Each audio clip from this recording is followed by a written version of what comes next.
Olá, pessoal, bom dia. Hoje a gente vai continuar então a nossa leitura na página 171 do nosso livro A Pedagogia de Libertação em Paulo Freire. Sejam bem-vindos ao nosso canal. Hoje vamos direto ao assunto para ver se nós terminamos esse livro algum dia, ok?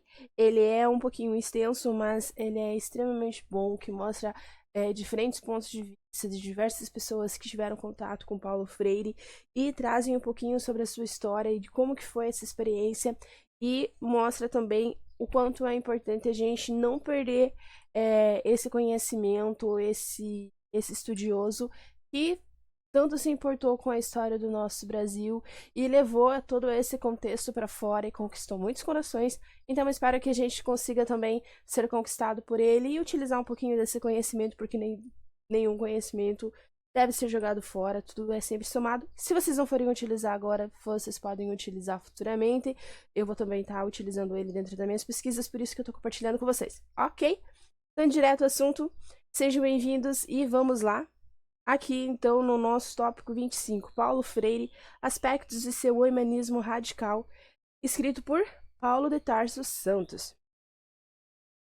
Ao convidar Paulo Freire para vir do Nordeste radicar-se em Brasília, eu estava me dirigindo, sobretudo, ao técnico da experiência em alfabetização de adultos de Angicos. O meu objetivo, como eu expliquei na conversa telefônica que tivemos, era de realizar uma experiência piloto que, depois, estenderíamos a todo o país. Considerei especialmente a importância política dessa alfabetização em âmbito nacional. Com ela, estaríamos conscientizando rapidamente, pelas características do método, um grande número de alfabetos, ou melhor, de analfabetos. Esses se tornariam agentes de mudanças na correlação de forças características no panorama político nacional daquela época. Mas foi só mais tarde, no Chile, convivendo com Paulo Freire durante o exílio, que tomei consciência plena do alcance político-humanista de sua visão filosófica da educação e de seu pensamento atualizado sobre educação em adultos. Em 1993, ele lembrava que a educação de adultos é melhor percebida quando situamos hoje como educação popular. Não é possível às educadoras e aos educadores pensar apenas sobre os procedimentos didáticos e os conteúdos a serem ensinados aos grupos populares. Em outro contexto, que começara a redigir em 1968, Paulo Freire salientava que estudar é realmente um trabalho difícil. Exige de quem o faz uma postura crítica sistemática. Exige uma disciplina intelectual que não se ganha a não ser praticando-a. Isso é precisamente o que a educação bancária não estimula. A sua disciplina é a disciplina para a ingenuidade, em face do texto, não para a indispensável criticidade. Em uma conferência da Universidade de San Andrés de La Paz, Bolívia, em 1970, salientei que a educação, como instituição social, tende a ser solidária com as demais instituições de uma determinada sociedade, daí sua atual tendência conservadora ao atuar como agência de coesão social. Nessa conferência, citei Paulo Freire, lembrando que para ele é domesticadora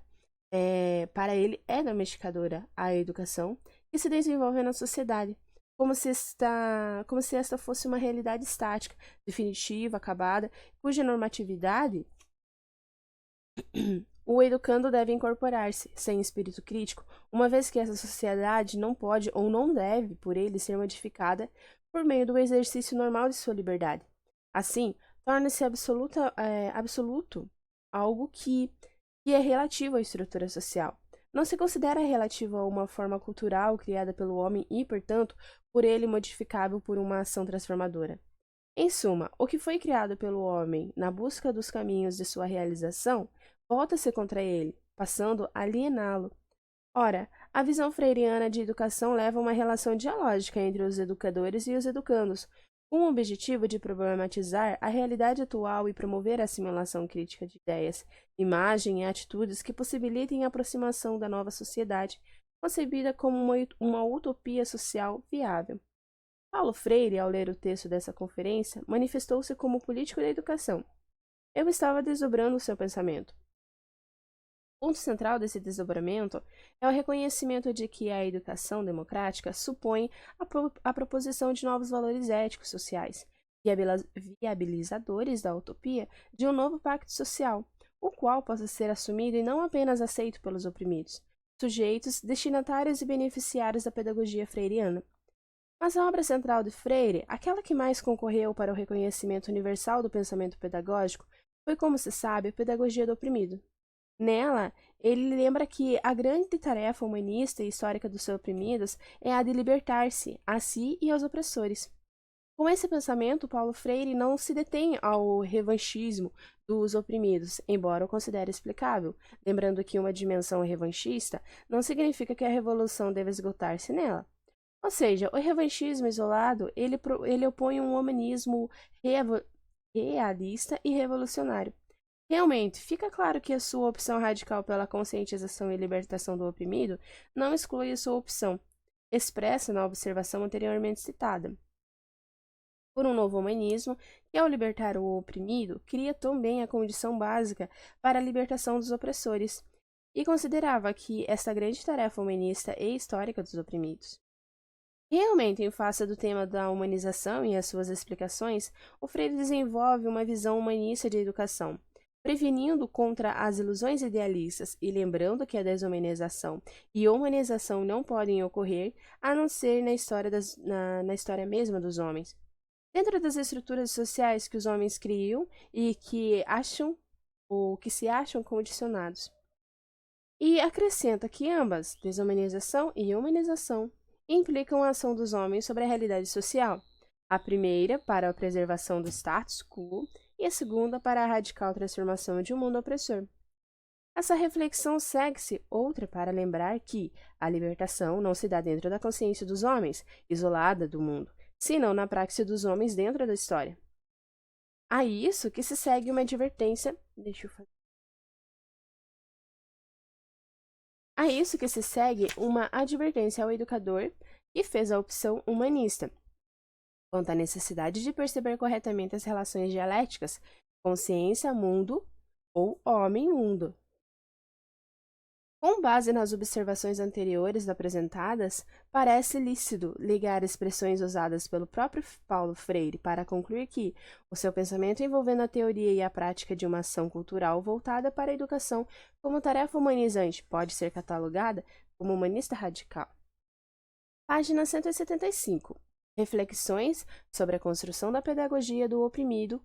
Tópico 26. Paulo Rosas. A pedagogia do oprimido não é o resultado de um insight, o lampejo brilhante e o fortuito de uma inspiração ou descoberta. É uma construção desenvolvida ao longo de 2 décadas, um mundo marcante em um processo de elaboração intelectual e que, como tal, não representaria o término do processo.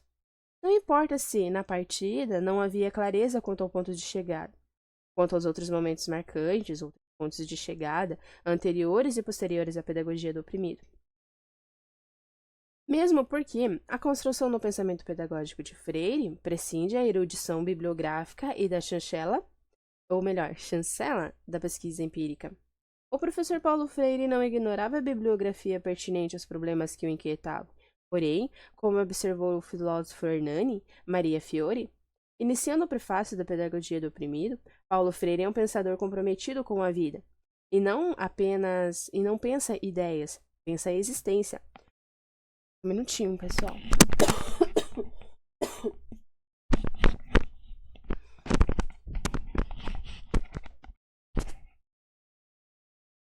Ok, pensa a existência. Em outras palavras, a construção do pensamento pedagógico de Paulo Freire tem raízes em sua história de vida, pois como poucos sabiam, ele, como maestria, aprender a sua própria história com base na leitura do mundo em que vivia, de modo comprometido, nos diferentes e complementares papéis de ator, espectador, crítico. Por conseguinte, longe de aceitar a atribuição de pesquisador convencional, posicionando-se prudente distância na realidade diagnosticada, tecnicamente neutro, burocratizando, de modo a assegurar a isenção diante da realidade observada, Paulo Freire passou ao largo em certos critérios metodológicos dominantes nos anos 50. Compreendeu que seria ingênuo, se não hipócrita, imprimir o selo de pura objetividade e análise da educação como problema social, inevitavelmente político. Filósofo, permitiu-se ousar. Não hesitou em tomar como matéria-prima a ser trabalhada, comprometida politicamente a atualidade que estava sendo construída em sua participação. Era o autor que denunciava o papel que lhe fora destinado e ousava mudá-lo, na expectativa de mudar os papéis, mantenedores da dependência do oprimido diante do opressor. No contexto dessas considerações, repita-se a história conhecida. Diretor do setor de educação cultural SESI, 1947 a 1954, e em seguida, de 1954 a 1957, seu superintendente Paulo Freire renunciou desde o início da comodidade de executor do projeto de burocrata da educação e cultura, implícito no projeto mais amplo do SESI, por sua natureza uma instituição patronal e assistencialista. Inovou e comprou brigas, possibilitando administrativamente que importantes decisões fossem tomadas com a participação dos servidores interessados e não para eles, pelos demais dirigentes da entidade. Em contatos diretos com operários, falou em uma linguagem indicadora de um relacionamento diferente daqueles que eles conheciam. Os patrões e seus delegados, entre os quais os professores, ainda quando mencionavam assisti-los em suas carências e ignorância, deixavam muito claro haver uma distância a separá-los, indicadora do poder de assistir e ensinar, talvez inconscientemente, na medida considerada prudente, para não afetar a relação entre assistentes e assistidos, entre professores e alunos. Por seu discurso e suas ações, o Paulo Freire iniciava no SESI e nos idos na década de 1950 mudanças que deveriam alternar o modelo de relacionamento entre assistentes e assistidos, professores sábios e alunos ignorantes, dominantes e dominados, ao admitir publicamente o fato de aprender com e não apenas ensinar a seus alunos. No SESI começava a ser desenhada a pedagogia do oprimido. É o que reconhece Paulo Freire na Pedagogia da Esperança, Paz e Terra, São Paulo, 1992. Página 18. A pedagogia do oprimido não pode ser gestada em mim só por causa de minha passagem pelo SESI. Mas a minha passagem pelo SESI foi fundamental. Diria até que indispensável na sua elaboração. Outras experiências vividas na então Universidade do Recife, no movimento da cultura popular, em Angicos, ou Ângicos, no Ministério da Educação e Cultura, na prisão, no início do exílio na Bolívia e, sobretudo, no Chile, imprimiram linhas de força no desenho e formação. Todos aqueles movimentos viveu Freire com a participação de Elsa, ainda que nem sempre ela estivesse fisicamente presente. Era uma participação não passiva de ouvinte privilegiada, mas dialógica, colaboradora e crítica. Por outro lado, antes de alcançar o ponto provavelmente o mais criativo de sua vasta obra, a feitura, diria ele, da pedagogia do oprimido, Paulo Freire acumulou, de 1959 a 1968, uma produção intelectual por si mesma original e relevante, como contribuição ao pensamento pedagógico e à arte de ensinar a todos e ensinar tudo a todos, como pretendia Comende no século XVII. De fato, executando-se talvez o texto a propósito de uma administração publicada em 1961, tudo o mais que Paulo Freire escreveu no intervalo de 59 a 68, de algum modo conduziu à pedagogia do oprimido. Desde a educação e a atualidade brasileira, tese com a qual concorreu a Cátedra de História e Filosofia da Educação, que ocupava internamente na Escola das Belas Artes da Universidade do Recife, o curso do professorado de desenho. Leio Educação e Atualidade Brasileira como um esboço do pensamento que Paulo Freire aprofundaria ao longo de sua vida. O anexo 1, no qual é descrita a experiência da Casa Amarela, focalizando os encontros de pais e professores, é um documento que revela a concretização antecipada do que seria teorizado em suas obras posteriores.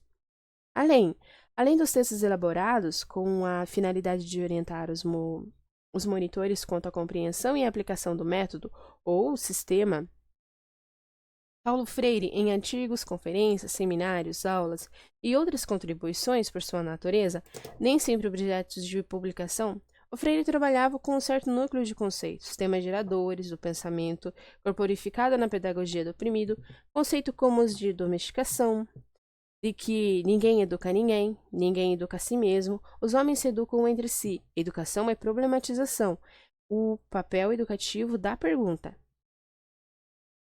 E, sobretudo, na insistência com que falava a conscientização. Eram pensamentos, palavras e temas que se integravam ao vocabulário pedagógico de quantos conviviam, liam, ouviam ou colaboravam com o professor Paulo Freire. Entre 63 e 68, Paulo Freire publicou vários livros, no Brasil e em outros países, sempre aprofundando aquele núcleo de pensamentos, sempre visceralmente comprometidos com a vida, com a existência e com a existência. Diria Fiore no prefácio da Pedagogia do Oprimido: aprender a dizer a sua palavra. Rio de Janeiro, País e Terra, 1970. Dentre elas, alfabetização e conscientização. Porto Alegre, EMA, 63. Educação como prática libertadora, Rio de Janeiro, Paz e Terra, 67. Educação e conscientização, extensionismo rural em colaboração com Fiore e Etial. Guernavaca, SIDOC, 68. Ação Cultural para a Liberdade, Santiago e Cira, em 68. O seu pensamento elaborado em referência à conscientização avançava na direção das implicações sociopolíticas da educação, de suas interrelações com a alfabetização, da extensão rural, das descobertas e da prática da liberdade. A publicação de Educação como Prática da Liberdade alcançou ampla repercussão internacional. É a primeira das grandes obras de Paulo Freire na qual desenvolve de forma mais completa as ideias anteriores propostas em sua tese intitulada Educação e Atualidade Brasileira. Estava maduro o processo contundente ou conducente à pedagogia do oprimido. Uma pedagogia da possibilidade. Reflexões sobre a política educacional de Paulo Freire, em memória Paulo Freire. Item 27, por Peter McLaren, página 179. O que tenho proposto com base em minhas convicções políticas, as minhas convicções filosóficas, é um profundo respeito pela autonomia total do educador e da educadora. O que tenho proposto é um profundo respeito pela identidade cultural dos educandos e das educandas.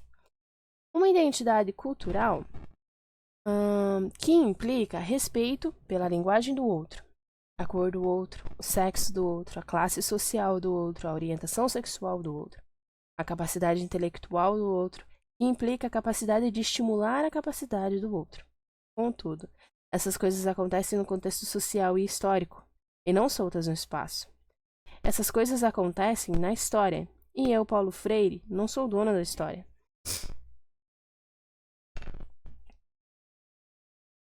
Paulo Freire foi um dos primeiros pensadores educacionais de renome internacional que apreciaram de forma totalizantes a relação entre educação, política, imperialismo e libertação.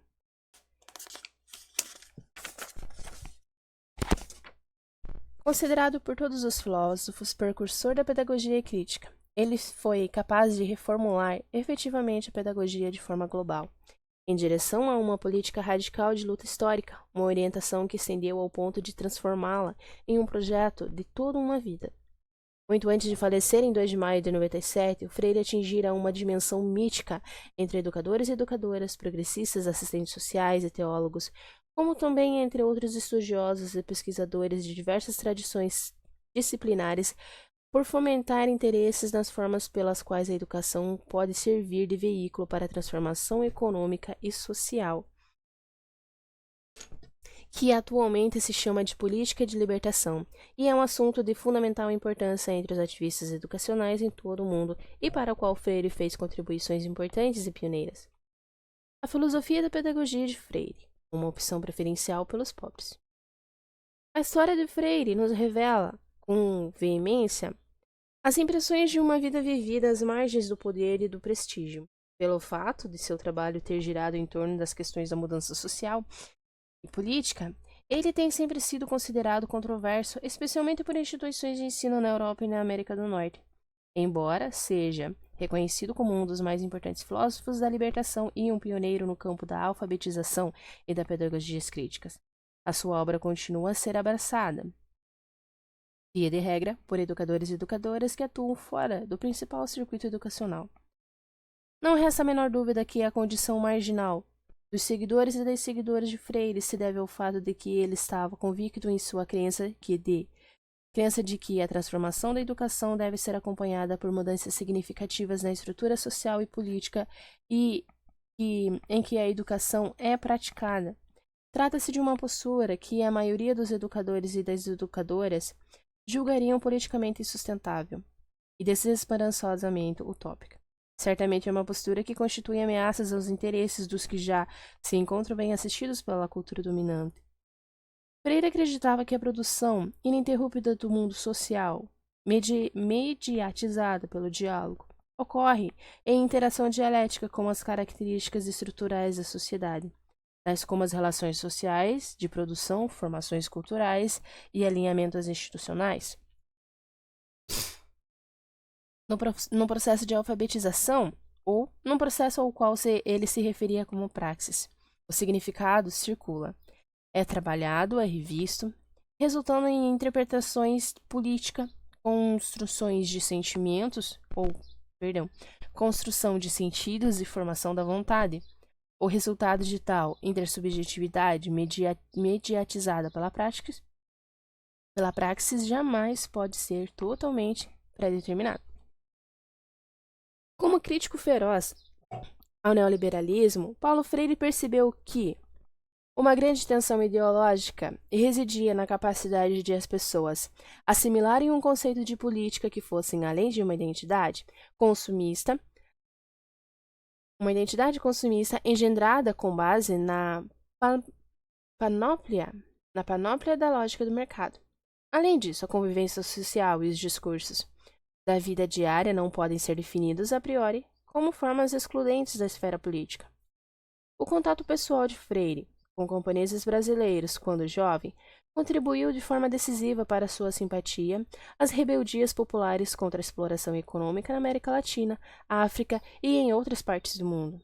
Dadas as contradições básicas subjacentes a uma ordem social involucrada na exploração da vasta maioria da sociedade brasileira, a tarefa ou missão de Freire concentrou-se na transformação das relações de produção de riqueza social, juntamente com os aspectos ideológicos e políticos e a elas vinculados. Todavia, essa tentativa de estabelecer uma nova ordem social, respaldada por um sistema justo de apropriação e distribuição de riqueza social, acabaria relegando a condição dos educadores e educadoras considerados subversivos ou subversivas pelo Estado. Para Freire, os próprios procedimentos do processo de alfabetização e o ato de vir a conhecer devem ser transformados de modo que atribuam posições de destaque às questões de justiça social e de luta pela emancipação. Ensinou-nos que, para os oprimidos materializassem suas próprias atividades em força revolucionária, precisa desenvolver uma consciência coletiva de sua própria condição ou formação como classe subalterna, bem como um ethos de solidariedade e independência. Na visão freiriana, a pedagogia da alfabetização crítica torna-se o principal veículo para o desenvolvimento de uma consciência crítica. Entre os pobres, levando a um processo de exploração, significados e esforços criativos que combina um produto significativo social a um objeto comum. A alfabetização torna-se para ele esse processo comum de participação aberto para todos. O problema da consciência crítica não pode ser levado a ser atraído, ou melhor, não pode ser levantado se abstraído dos contextos históricos significativos nos quais os conhecimentos são produzidos e engajados e apropriados. Paulo Freire lamenta que a dura realidade se impunha aos oprimidos e às oprimidas, que viviam como apêndices dissociáveis dos sonhos e desejos de outras pessoas. Acreditava que os sonhos dos mesmos favorecidos e favorecidas eram invariavelmente sonhados por outros, deles distanciados. que eram retirados das lutas cotidianas da classe trabalhadora e se mostravam incapazes de reconhecer os sonhos que ardiam nos recônditos de seus corações, ou então ficavam simplesmente relutantes em fazê-lo.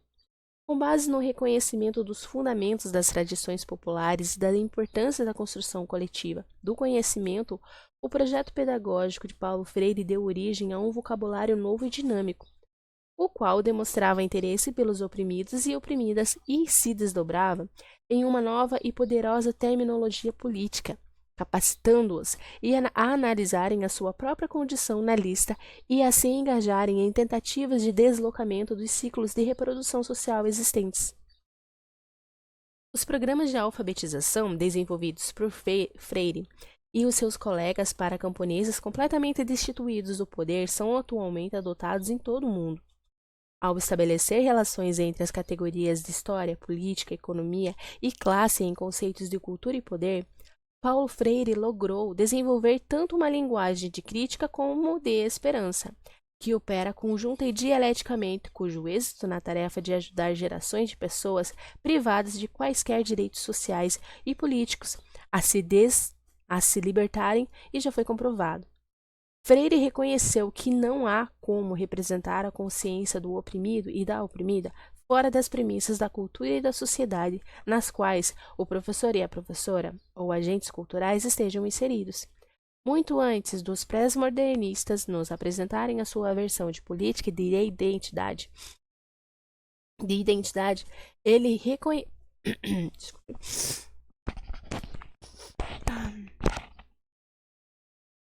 Ele compreendeu que as subjetividades dos oprimidos devem ser consideradas pertinentes, heterogêneas e ideologicamente falando, não podem ser representadas extratextualmente, isto é, fora do âmbito discursivo dos próprios valores fundamentais do educador e da educadora e de seus pressupostos epistemológicos. Freire entendeu que, à medida que os oprimidos e as oprimidas assumem um maior controle de sua própria história, eles estão sendo inseridos mais rapidamente na sociedade, só que de acordo com os seus próprios termos e não mais pelos ditados pela sociedade. Ele merece a reputação que goza como educador crítico, por ter sido capaz de antever os meios pelos quais o encontro pedagógico que acontece entre professor e aluno ou aluna, encontra-se imbricado no político, que é as relações sociais de produção na economia capitalista global. Enquanto os educadores e educadoras tradicionais muitas vezes dissociam o contexto social do eu, cauterizando, assim, o movimento dialético existente entre eles, Freire destaca a relação dialética entre o sujeito e o objeto, e o eu e o social, a mediação humana e a estrutura social.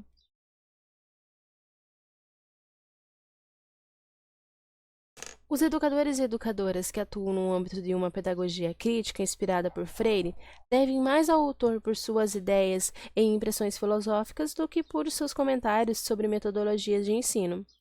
O vocabulário próprio de Freire, com os seus conceitos filosóficos, permite que o mundo dos oprimidos e das oprimidas se torne visível, para inscrever-se como um texto a ser compreendido e constituir o projeto de engajamento tanto por parte dos oprimidos e oprimidas como dos não oprimidos e não oprimidas.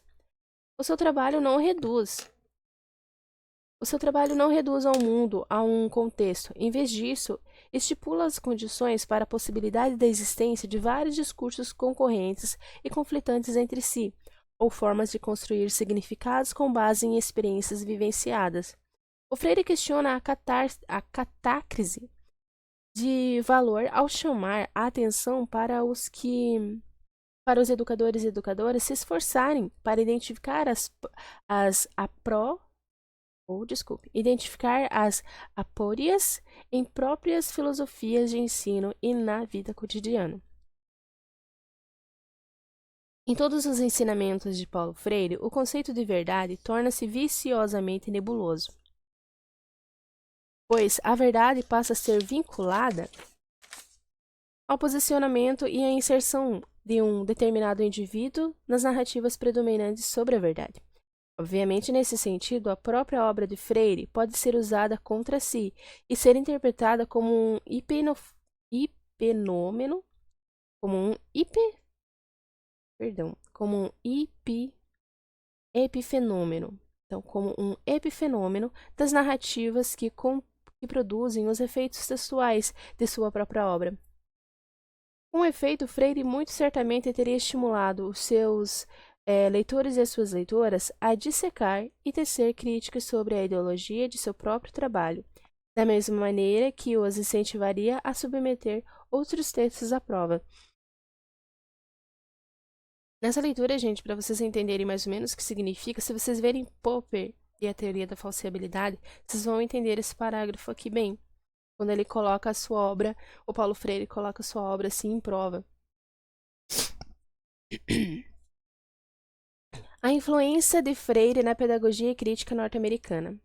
Ao descobrir que a pedagogia existia, de modo geral, sobre condições patológicas, Freire procurou avançar em outras abordagens de ensino e aprendizado, evitando com cautela as variantes bancárias que dissociavam a mente do corpo, o pensamento da ação e a crítica social da praxis transformadora. Frequentemente,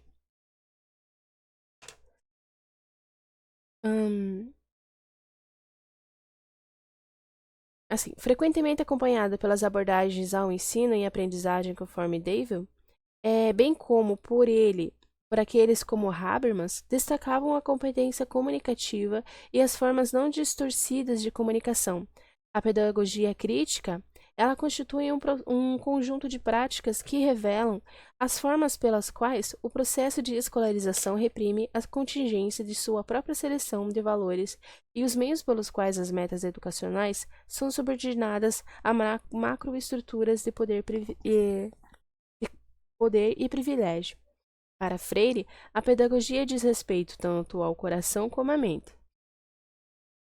Ambos ensináveis, tendo tanto a ver com os esforços voltados a mudar o mundo, quanto ao repensar as categorias de que nos valemos para analisar a nossa condição atual no âmbito da história. Nesse sentido, ele levou o debate acerca da pedagogia para além dos círculos comuns, já bem agastados. Em essência, a obra freiriana fala sobre a esperança em suas próprias palavras. A esperança, ela é um ímpeto natural, possível e necessário no contexto de nossa conclusão. Sem ela, ao invés de história, teríamos puro determinismo.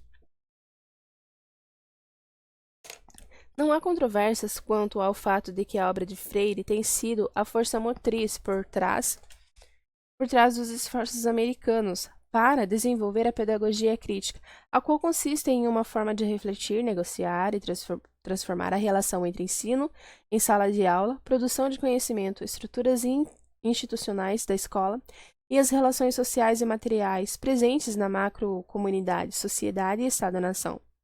Desenvolvida por professores progressistas que procuraram eliminar as desigualdades com base nas classes sociais, essa pedagogia também deu origem a uma ampla gama de grades curriculares, desenvolvidas em sala de aula e projetos políticos contrários ao preconceito sexual, ao racismo, à aversão ao homossexualismo. Pedagogias críticas de inspiração freiriana na América do Norte foram elaboradas com base em uma série de novos desdobramentos teóricos, como as filosofias latino-americanas da libertação, a alfabetização crítica, a sociologia do conhecimento, a escola da teoria crítica de Frankfurt, a educação para adultos, a teoria feminista, a educação bilíngue e bicultural, a educação para professores, segundo McLaren, a crítica contextual neomarxista. Mais recentemente, tal pedagogia tem sido adotada por educadores e educadoras influenciados por debates acerca do pós-modernismo e pós-estruturalismo, por estudos culturais e pelo multiculturalismo. Na concepção de Freire, as escolas locais onde podem ser criados espaços de intervenção sem qualquer tipo de coerção, por serem parte da sociedade civil.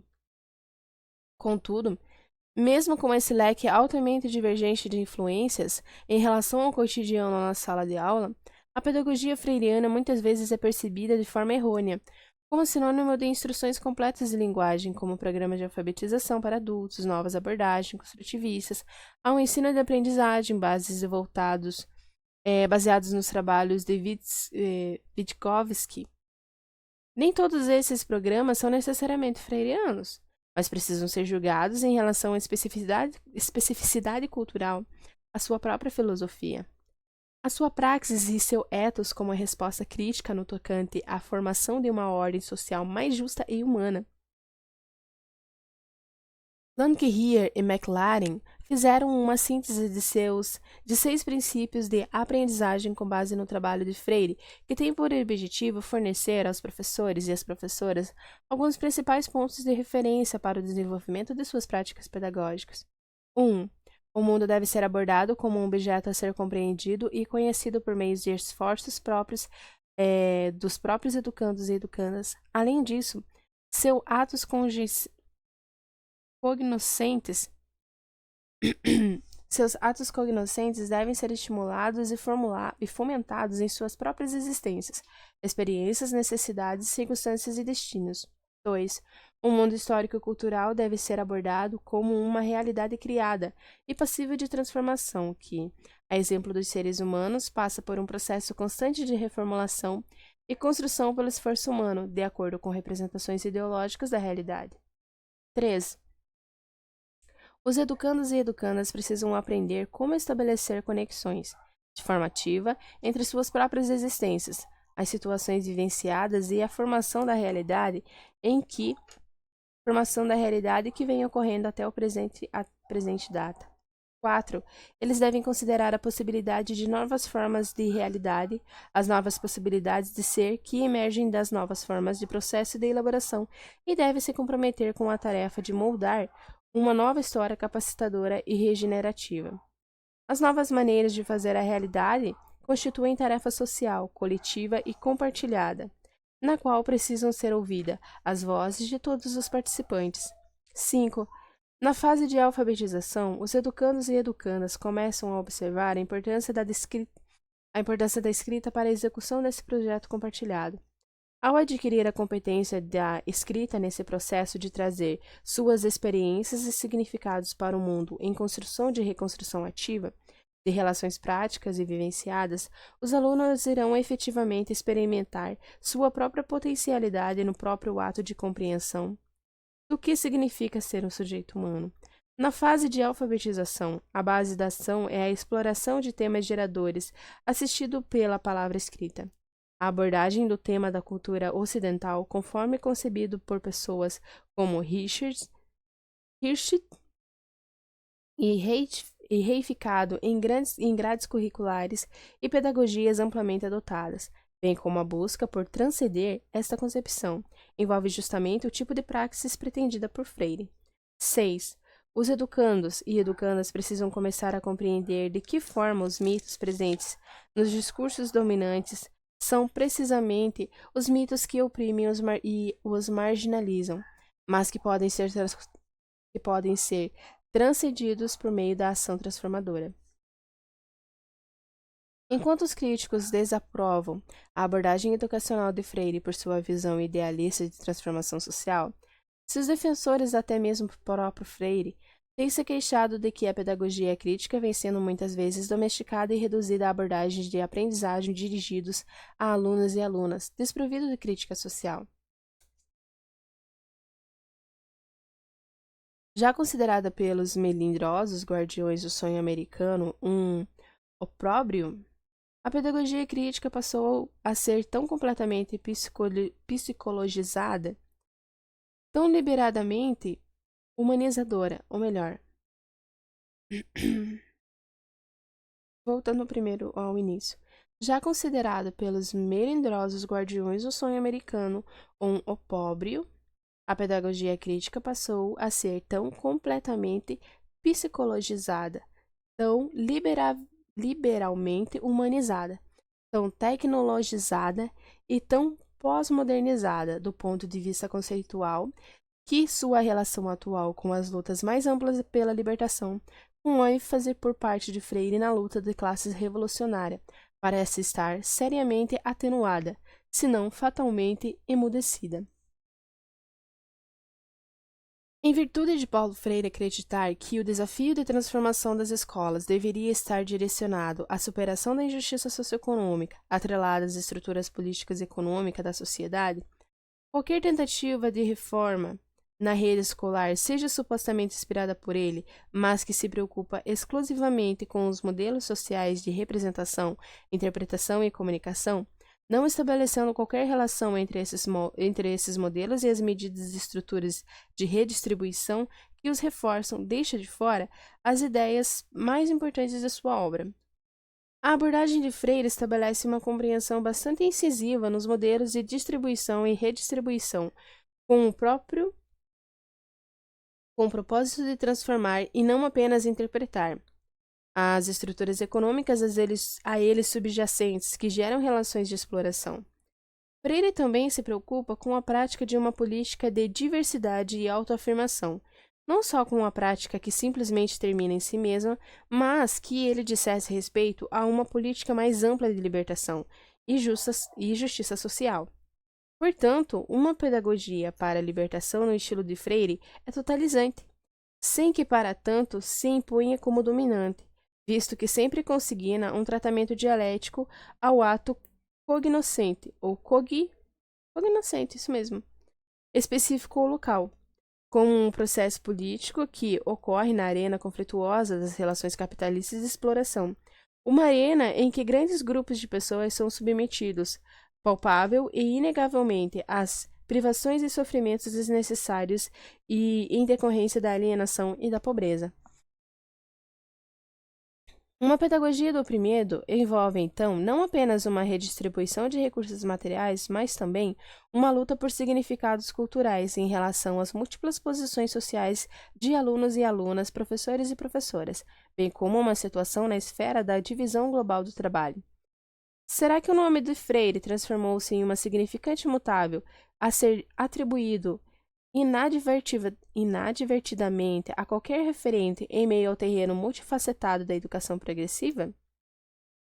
Até certo ponto, isso já é fato. Os progressistas liberais têm a atenção voltada para o seu humanismo. Os marxistas e neomarxismo têm a sua praxis revolucionária, a sua história de trabalho com regimes políticos revolucionários. Os liberais de esquerda identificam-se com sua utopia crítica, e mesmo os conservadores não agem sem alguma relutância respeito à sua posição em defesa da ética. Não há dúvida de que a sua obra será domesticada por seus seguidores, na medida em que determinados aspectos e corpos desta obra são apropriadas sem o devido tratamento crítico e são descontextualizadas do projeto político maior do autor, que consiste em lutar pela realização de uma democracia genuinamente socialista, no intuito de fazer com que se encaixe da melhor forma em vários programas políticos conflitantes.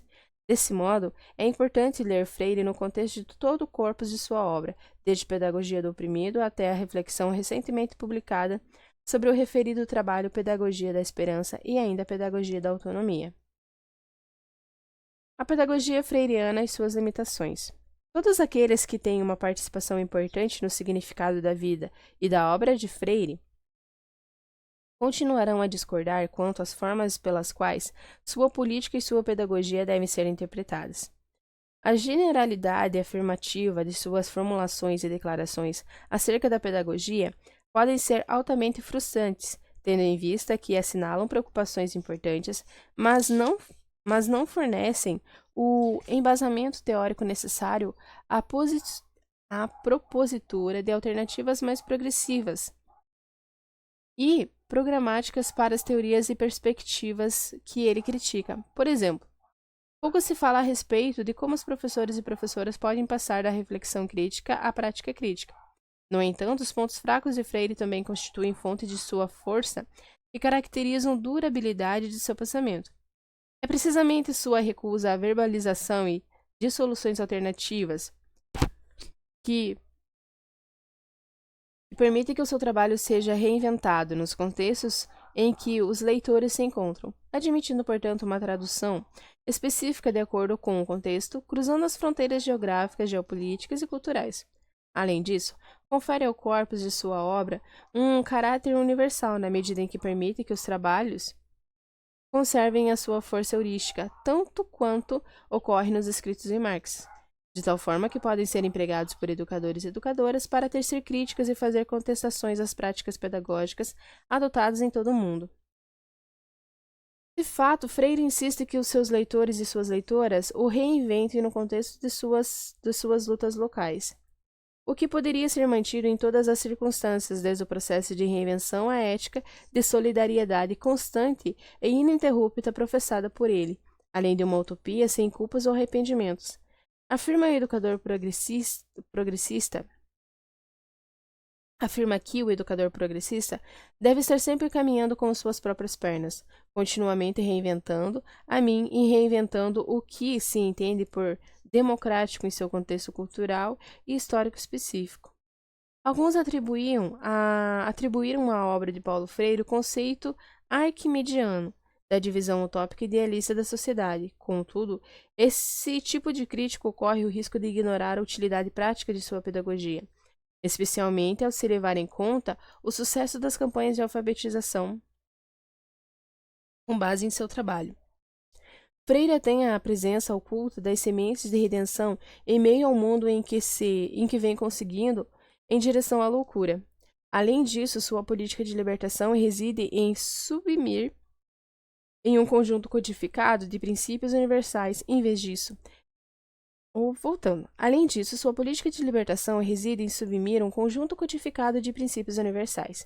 Em vez disso, ele anima um grupo de imperativos éticos que, juntos, servem como uma precipitação de nossa resposta ao chamado do outro, que está sofrendo com um coração pesaroso e o estômago vazio. Tais imperativos não determinam uma fé utópica ingênua no futuro. Pressagiam uma forma de esperança ativa, irreverente e que não faz concessões em relação às possibilidades do presente. O legado do racismo deixado pelo opressor europeu radicado no Novo Mundo, em que os negros e os latinos não passam de uma espécie de invertebrados inferiores, foi duramente condenado, mas nunca submetido a uma análise sistemática por Freire. E, embora ele tenha sido um crítico feroz do racismo e do preconceito sexual, não problematizou de modo suficiente, conforme observa Kathleen Weiler, sua contextualização de libertação e também de opressão no que se refere à sua própria experiência como indivíduo do sexo masculino. Da perspectiva da pedagogia crítica norte-americana, a política de libertação de Freire participa de sua própria inércia, política resultante da gama limitada de narrativas, com base nas quais constrói a sua praxis de esperança e transformação. Por exemplo, Paulo Freire deixou de articular completamente a sua posição sobre o cristianismo e a tendência masculina em seu método de alfabetização. Raramente abordou as formas pelas quais a opressão está entremeada nas bases da etnia, classe e orientação sexual. Como ressaltam diversos críticos norte-americanos, Freire deixou de tratar na íntegra da questão dos privilégios do homem branco ou do interesse da mediação dos afro-americanos desvinculados de um movimento mais amplo de práticas emancipacionistas. Quando ele efetivamente focou esta questão, muitas vezes retirou-se para o campo das abstrações místicas, que subtraiu o significado mais profundo do patriarcado como prática de opressão. Não obstante, de forma alguma, nas lacunas diminuem a genialidade e a coragem e a compaixão da obra freiriana. A modalidade de visão teórica proposta por Freire é decididamente modernista, porém, conforme argumentei em outra ocasião, certas armadilhas dos discursos pós-modernistas são imanentes, no entanto, quase não registradas na sua articulação peripatética de mediação humana. A teoria social identificada como pós-moderna corre sério risco de ignorar a realidade nua e crua de que trabalhadores e trabalhadoras em todo o mundo compartilham de uma sujeição comum à exploração capitalista. As realidades brutais da economia global são frequentemente diluídas nas teorias sociais pós-modernas.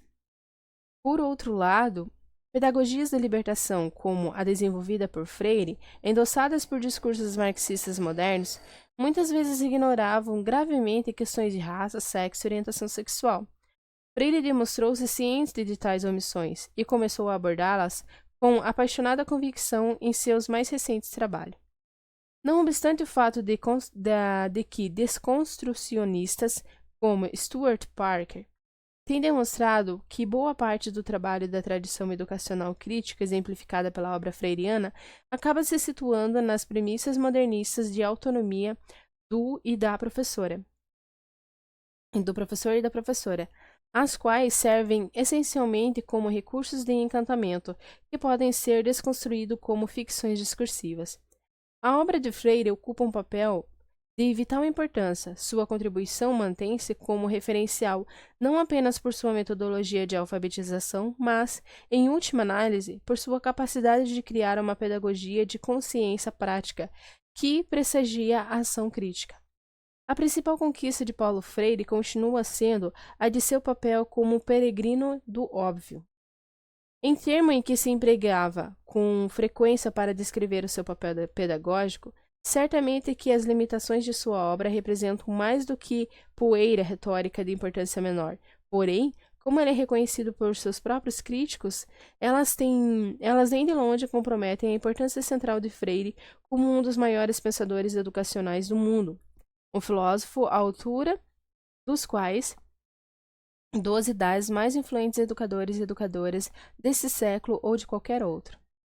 O testemunho aos desequilíbrios duradouros de poder em nível global, o problema mundial da supercapacidade e destruição aleatória levada a cabo por mercados desprovidos de regulamentação, na esteira do novo capitalismo de segunda mão, a imposição dos valores cambiais sobre todos os produtos de valor, a criação de uma cultura uniforme de puro consumo, a aumatização da cultura global, o vampirismo das sanguessugas capitalistas, sugando o sangue das veias abertas das culturas das diásporas e as novas ondas xenófobas, acabaram gerando uma grave inércia política nas fileiras da esquerda norte-americana, de modo geral, na esquerda educacional do país e de maneira específica.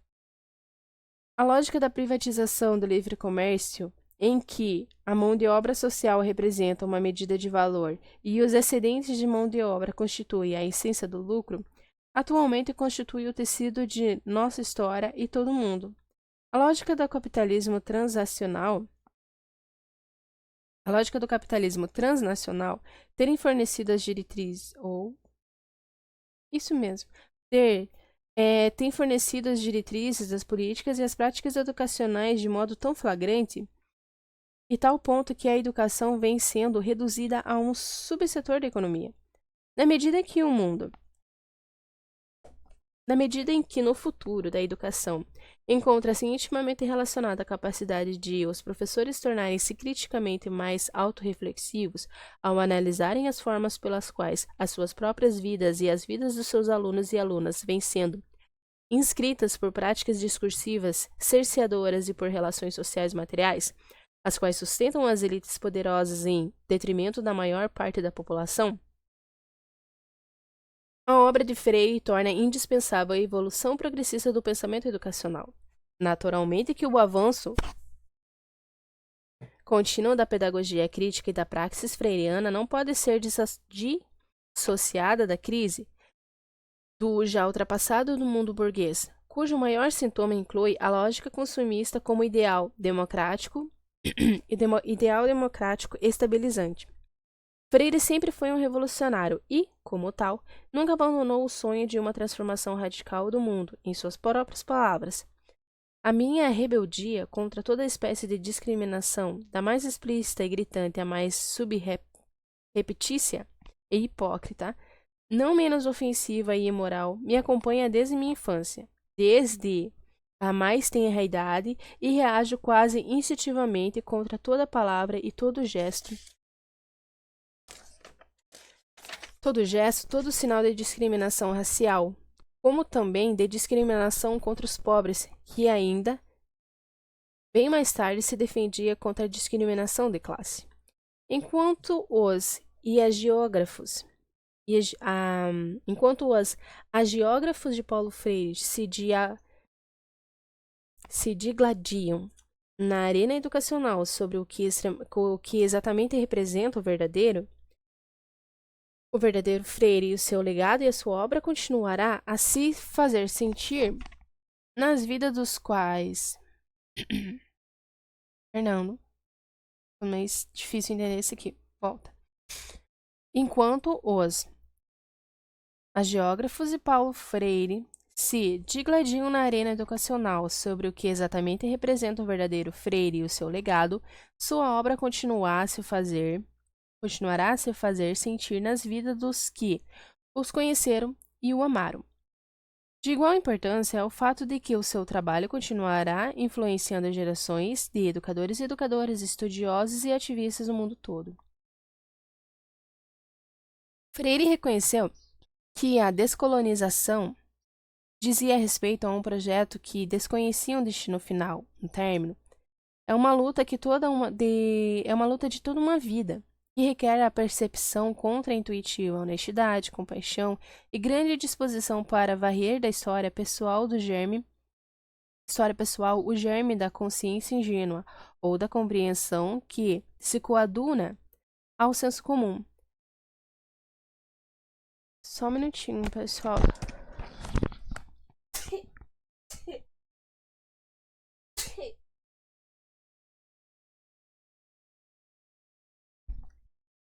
Desculpa, pessoal. Aqui em PG tá meio frio e eu tô começando a ficar.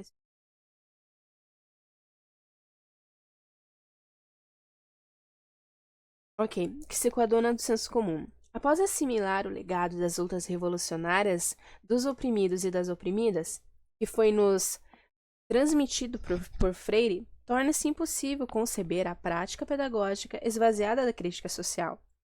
Freire legou-nos reservas bem sedimentares das ideias e percepções referentes à pedagogia sobre as quais se podem erguer futuras obras voltadas à educação progressiva, ou melhor, progressista. Ainda há motivo para se ter esperança de projetos pedagógicos cooperativos por parte daqueles que defendem a luta pedagógica freiriana com base nas classes, uma pedagogia feminista, uma pedagogia informada pela teoria e política homossexual, o que pode levar ao ressurgimento de um pensamento educacional da maior seriedade, no qual a categoria da libertação pode continuar a ter e fazer sentido. A internacionalização do mercado e as suas dimensões que ignoram fronteiras ressurge-nos claramente que, para deter os ataques contínuos do mercado sobre a subjetividade humana, os ativistas culturais devem se aliar além das fronteiras nacionais. O poder do amor. O que distingue Freire da maioria dos outros educadores e educadoras de esquerda nesses campos, ou nesses tempos de razão cínica, é a sua inexistência, sem a mínima vergonha de fazê-lo, na importância do poder do amor. O amor afirma que é a característica mais fundamental do diálogo e a força constitutiva que anima todas as pedagogias da libertação. Não há diálogo, porém, senão há um profundo amor no mundo entre o homem e as mulheres. Nas palavras de Freire, não há diálogo, porém, se não há um profundo amor ao mundo e aos homens e às mulheres. Não é possível a pronúncia do mundo, que é um ato de criação e recriação, se não há amor que a infunda. Sendo o fundamento do diálogo, o amor é também diálogo. Daí que seja essencialmente a tarefa dos sujeitos e que não possa verificar na relação de dominação. Nesta, o que há de patologia de amar, sadismo em quem domina, masoquismo nos dominados. Amor, não. Porque é um ato de coragem, nunca de medo. O amor é um compromisso com os homens e as mulheres. Onde quer que estejam esses oprimidos, o ato de amor está em compreender-se com a sua causa, a causa de sua libertação. Mas, este compromisso, porque é amoroso, é dialógico. Como ato de valentia, não pode ser piegas. Como ato de liberdade, não pode ser pretexto para manipulação, senão gerador de outros atos de liberdade. A não ser assim, não é amor. Somente com a supressão da situação opressora é possível restaurar o amor que nela estava proibido. Se não amo o mundo, se não amo a vida, se não amo os homens e as mulheres, não me é possível diálogo.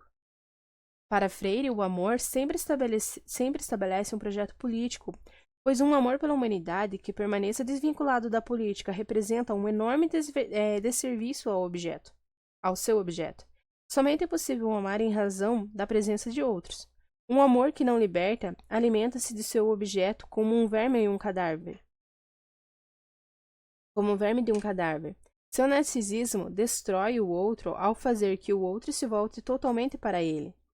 Ele transforma o outro em matéria inerte, da qual se utiliza para fertilizar a sua própria imagem. Aqui, o ato de amor torna-se o ato amor. Pois o sujeito se torna o seu próprio objeto, consumindo-se em uma orgia necrófila. Enquanto o amor autêntico abre o seu eu para o outro, o amor narcisista culmina em uma espiral autodestrutiva ao negar o outro. E permanece às portas da autocompreensão. Apenas quando o outro é encontrado atrás dessa porta, que o seu eu encontra os seus olhos, ouvidos e voz autênticos, no ato da compreensão dialógica e recíproca. O amor não só incorpora a luta, como também conduz para além de sua própria fonte. Em termos freiriano, o amor revolucionário sempre aponta na direção do comprometimento e da fidelidade a um projeto global de emancipação.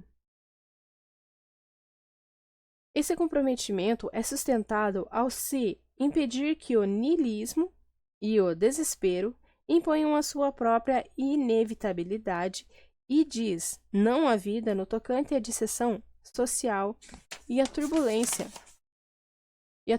cultural. Amparado nas narrativas de transgressão e dissonância, o amor torna-se o alicerce da esperança, não podendo jamais ser reduzido às declarações ou pronunciamentos pessoais, mas existindo sempre em relação assimétricas de ansiedade e solução, interdependência e singularidade. O amor nessa acepção freiriana torna-se o oxigênio da revolução, nutrindo o sangue da memória histórica. E é mediante do diálogo recíproco que ele pode servir como forma de testemunho àqueles que lutaram e sofreram antes de nós, e cujo o espírito de luta residiu aos esforços para exterminá-lo e retirá-los dos anais das conquistas do homem e da mulher, recusando-se a abraçar de Lira e de Orfeu, e tampouco a coroa de espinhos, a pedagogia de Freire enfrenta as forças implacáveis da dominação capitalista com um mundo ou com um otimismo agridoce. Freire compreendeu que, embora muitas vezes abandonemos a esperança, nunca somos por ela abandonados. Assim é porque a esperança estará sempre gravada no coração humano, esperando-nos a ir além dos limites carnais do nosso ser.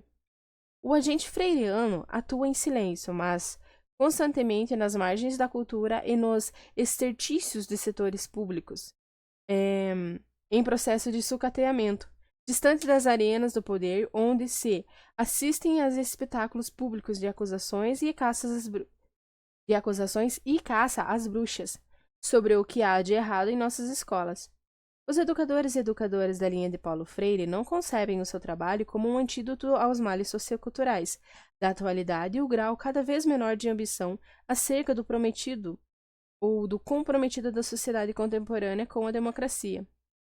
Seus esforços estão pacientemente voltados à criação de espaços contra-hegemônicos na luta política, as estruturas epistemológicas radicalmente alternativas em interpretações e práticas culturais contestatórias, bem como a domínio da defesa para grupos destituídos dos principais direitos políticos e sociais. A pedagogia de Paulo Freire é de suma importância para revisar e construir e reivindicar o âmbito da especificidade cultural, ou melhor, especificidade contextual, do quadro sociopolítico dos dias de hoje, com as suas traumatizantes desigualdades. Como Freire, precisamos devolver à libertação o lugar de que verdadeiramente lhe cabe, como projeto central da educação. Beleza, pessoal? Paramos na página 196. E aí, continuamos no próximo vídeo. Então, a gente continua no próximo vídeo. mais um pouquinho da leitura do nosso livro. O legal, se vocês repararem, pessoal, é que se vocês forem ouvir um vídeo ou outro, vocês vão entender o livro da mesma forma, porque são diversas pessoas falando sobre sua experiência e sobre um pouquinho do Paulo Freire. Pessoas do mundo todo mesmo. Então, assim, se caso vocês não tiverem tempo de assistir um vídeo ou outro porque eles são muito longos, um só vídeo que vocês acabem ouvindo, vocês já vão entender qual que é o contexto do livro, e aí, se caso vocês precisarem comentar sobre ele alguma coisa, vocês já vão ter uma ideia aí do qual que é o significado da pedagogia da libertação em Paulo Freire. Espero que vocês estejam gostando. Se estão gostando aí, pelo menos, mais ou menos, não esqueçam de deixar o like de vocês. E agradeço de coração o pessoal que tá deixando comentário aí. Eu sei que o vídeo, assim, ele é bem simples mesmo, é uma coisa bem simplória. Mas mesmo assim, tem pessoas que tá gostando, deixando seus comentários. E eu tô ficando muito feliz por isso mesmo. Obrigada de coração, gente. Até logo e nos vemos.